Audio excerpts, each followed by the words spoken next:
Should anyone be able to buy a gun anywhere in the U.S.? I'm Elaine Reyes here in Washington, D.C., and this is America's Now.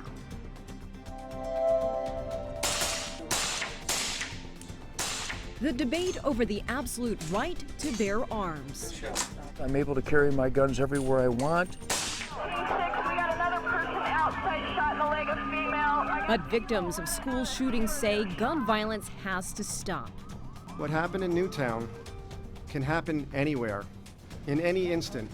Any dad in America could be in my shoes. Getting your hands on assault rifles is easier than you might think. This is a Tavor. This is actually, this gun is issued by the Israeli Defense Force.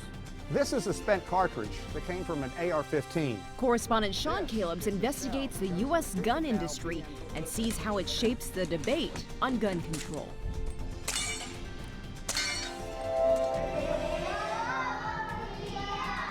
Next, he took on the brave fight against school dropout rates in a poor public school in Mexico. Then he revolutionized teaching methods and led an entire class to success. I started using a new style of teaching because my students were not enjoying the class.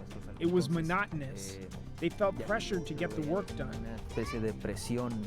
He is game changer Sergio Juarez Correa.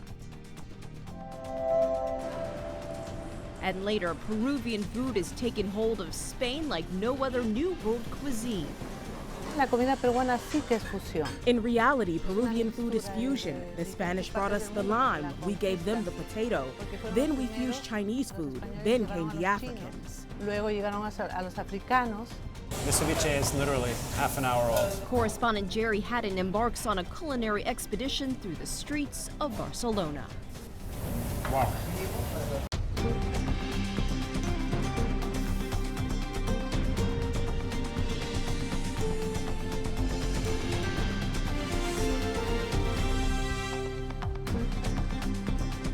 Welcome to the show.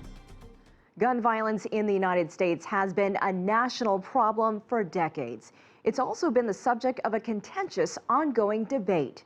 The rate of gun-related homicides in the U.S. is higher than in any other industrialized country.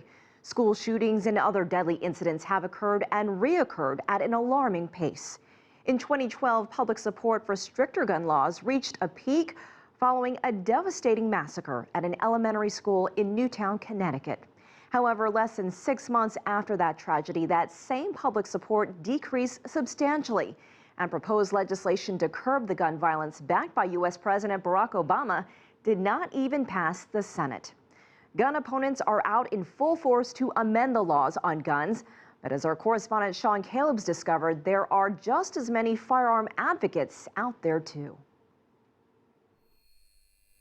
Just the names: Newtown, Columbine, Aurora, Virginia Tech. Instantly, many in the United States know exactly what you're talking about. They are all mass shootings. The cries of those children, the cries of my children, and the countless children that are yet to die. We must act, we must act, we must act. Among the fallen were also teachers, men and women who devoted their lives to helping our children fulfill their dreams. 18 children were pronounced dead at the school. There were 2 that were transported to area hospitals and pronounced dead at area hospitals.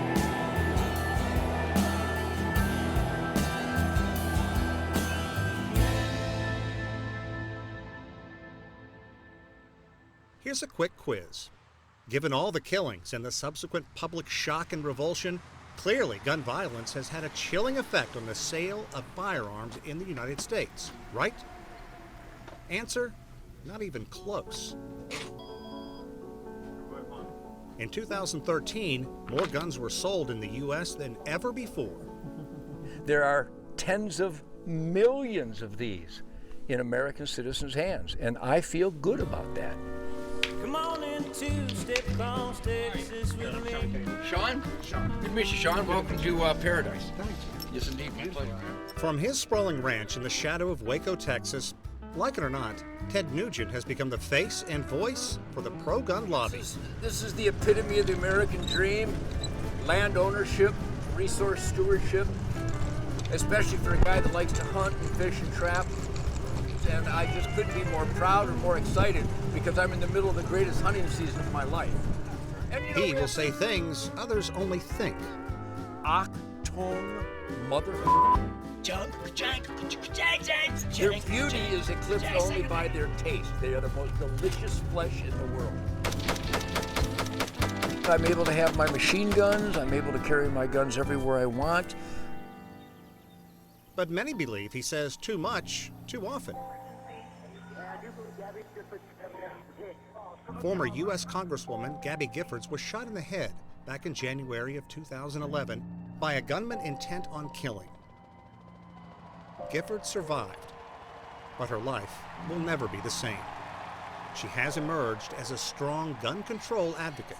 To the flag of the United States of America and to the republic for which it stands, one nation, under God, indivisible, liberty and justice for all. But you have something as passionate as former Representative Giffords, speaking very eloquently, very passionately from the heart. How do you counter that? Well, first of all, you bow your head in respect for a woman who's courageous to speak up after that dastardly deed. But then you have to step back and realize that you're not here to placate Miss Gifford. You're here to do what's right. You have to be very careful that you don't become consumed by the emotion and love and respect for this woman when there's a much bigger issue regarding general safety and freedom. Nugent could have stopped there, and perhaps should have, but... And with all due respect, and I know my haters will just turn up the heat when I say this, but she was shot in the head. We can love her, we can support her, we do, but we're not going to rely on her testimony. Shame on him. It's crazy that we can do with guns here what we're allowed to do. And I think we can... Patricia Maish may look more like a kindly grandmother than a driven gun control advocate. But if you had seen what she witnessed, 6 people shot and killed, 13 others wounded. All along here. And he just walked down, pulling the trigger as fast as his finger would let him, shooting 33 rounds in less than 20 seconds. So he moved through here fast. He moved through here fast. She watched on that January day as Jared Lee Loeffner opened fire on Giffords and the crowd that waited to greet her. Maish became a reluctant hero after Loeffner was tackled by 2 men and tried to reload his weapon. But with this hand, he was taking another magazine out of his pocket, and I was able to get that magazine. Maish and others kept a horrible situation from being even worse. The killings galvanized her to stand up and demand stricter gun laws. It was enough. You know, and I tell people now, after Columbine, I said, oh, how awful, somebody should do something. After Virginia Tech, oh my God, how terrible, surely somebody will do something. But it took me witnessing 6 people murdered by a man with a gun on a sidewalk before I became one of those people who should do something.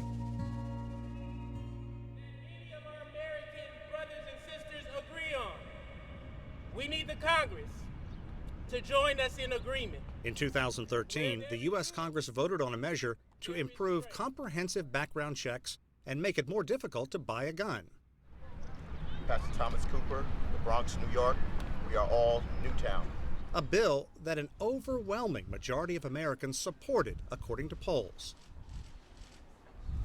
My name is Mark Barden. Just 4 months ago, my wife Jackie and I lost our son. Mark Barden's son was one of 20 first graders killed at Sandy Hook Elementary School in Newtown, Massachusetts. Teacher, you think the teacher saved his life? Definitely did. He had bullets going by him, and she grabbed him and another child and pulled them into a classroom.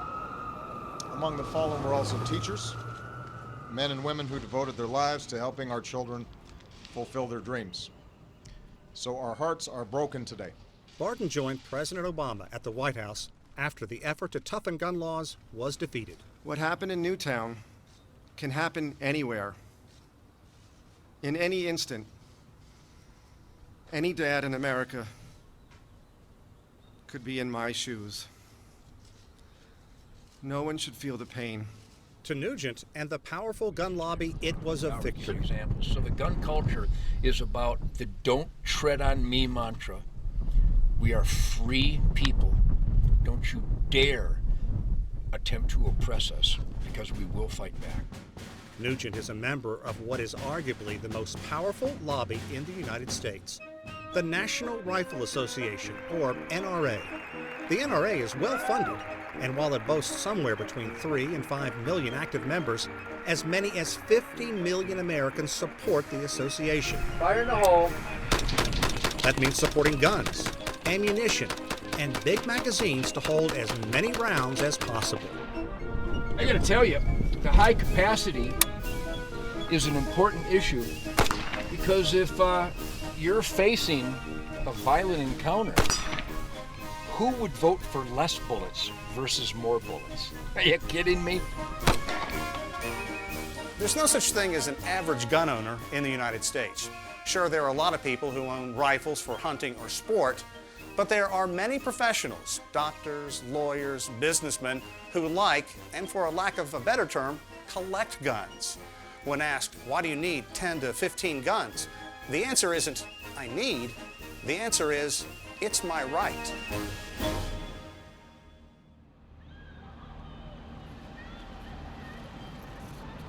The person that did the shooting is in police custody right now and is being interviewed.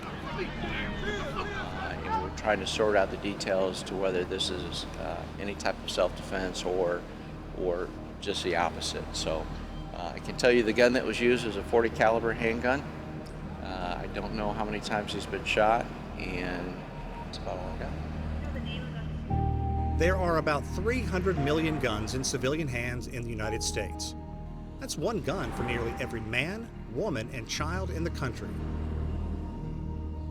There's no denying that one of the cherished freedoms in the U.S. is the right to bear arms. It's a cornerstone in the U.S. Constitution and the Second Amendment in the Bill of Rights. It is also the #1 quote from the gun lobby.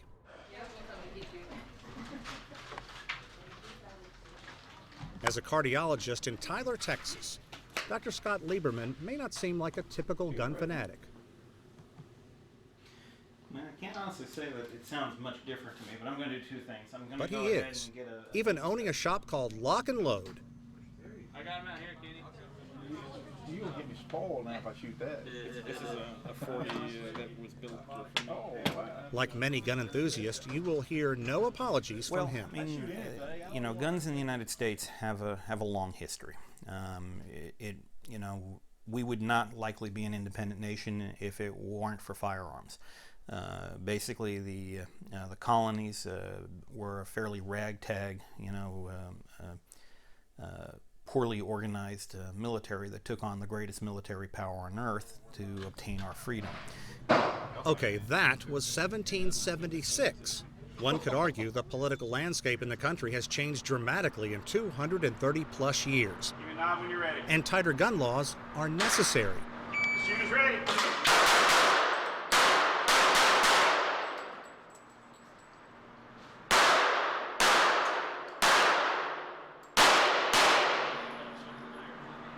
But don't make that argument with gun enthusiasts. They don't need to be sitting there in Washington and tell us how to live life here in Texas. In fact, the second provision in our Bill of Rights says that that's supposed to be out of bounds, that they're not supposed to be able to decide whether I need something or not. Nice, Jackson. Ted Nugent has lots and lots of guns. Pistols, shotguns, and the civilian equivalent of what U.S. troops take into battle. It's the AR-15, a semi-automatic assault rifle. When you hear people say, why do you need an AR-15? What's the answer? I dismiss the question out of hand. Why do I need 4 of these? Why do you need to do an interview with Ted Nugent for the Chinese television? Why do I need a Corvette that goes 0 to 60 in 3 seconds? Why? Because I want one. It is not the bill of needs, it's the bill of rights. I have the right to pursue my happiness, and that includes fast cars, loud guitars, and lots of guns. And any effort to strengthen gun laws is seen as an assault on freedom by the gun lobby. The argument is there has to be just common sense legislation to try to stop the slaughter of innocent children or people who are randomly assaulted. I mean, 30,000 people, over 30,000 people die every year by guns in this country. We must act, we must act, we must act. We'll do everything in our power to make sure that we... For people like Diane Randall, who are trying to make it more difficult to buy guns in the U.S., the loss on Capitol Hill hurt. She calls it a huge setback. But I don't think it has lessened the determination of anyone. I think in some ways it is a greater resolve because it crystallized the kind of opposition in a sense. Today is not the finish line. Today is the starting blocks. While gun control advocates regroup, gun owners march on. And you might be amazed at just how easy it is to own something like this. Put it on safety until you get ready. Okay. That's safety's on, right?